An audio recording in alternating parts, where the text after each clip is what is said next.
célébrons aujourd'hui le troisième dimanche de Pâques, encore appelé le dimanche des apparitions.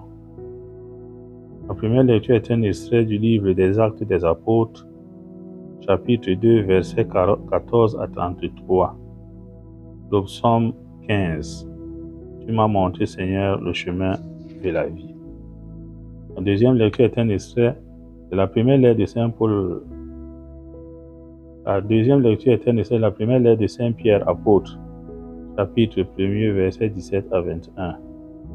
L'évangile est un extrait de l'évangile de notre Seigneur Jésus-Christ selon Saint Luc, chapitre 24, versets 13 à 35. Le psalmiste nous dit: Tu m'as montré, Seigneur, le chemin de la vie. Jésus apparaît à ses disciples, les disciples d'Emmaüs. Ses disciples descendent de Jérusalem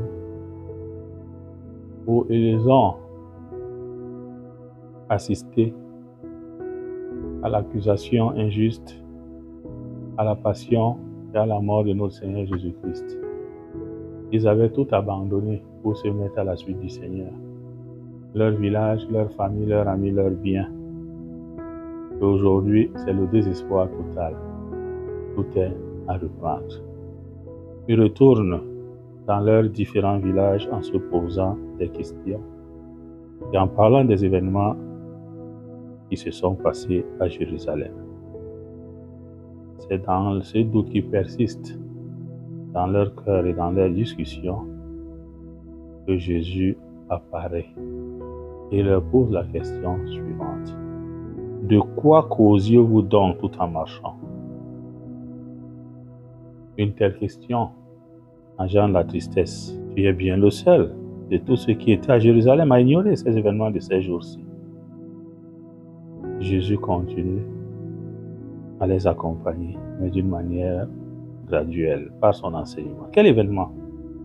Ce qui arriva à Jésus de Nazareth. Cet homme était un prophète puissant par ses actes et ses paroles devant Dieu, devant tout le peuple. Les chefs des prêtres et nos dirigeants l'ont livré et l'ont fait condamner à mort et l'ont crucifié. Et nous qui espérions qui serait le libérateur d'Israël, avec tout cela, voilà déjà le troisième jour qui passe depuis que cela est arrivé. Bien-aimé de Dieu, à travers ce dialogue,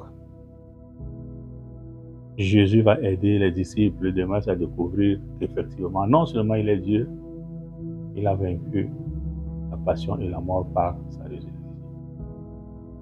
Nous aussi, nous avons des chemins d'Emmaüs, c'est-à-dire des chemins de doute, des chemins de désespoir, des chemins où nous pensons que tout est perdu, où nous avons tout perdu.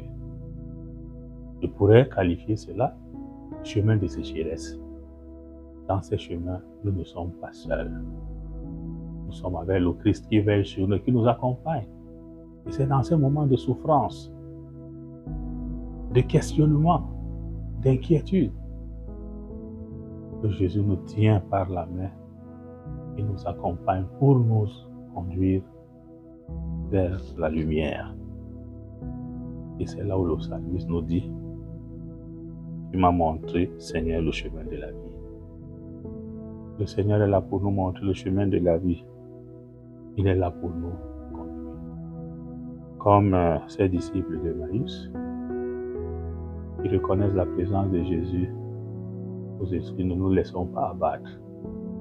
Évitons dans notre dictionnaire chrétien le découragement. Même dans la souffrance la plus atroce, levons les yeux sur le ressuscité. Il nous écoute, il veille sur nous, il nous accompagne et il nous sort des situations, même les plus dramatiques de notre vie.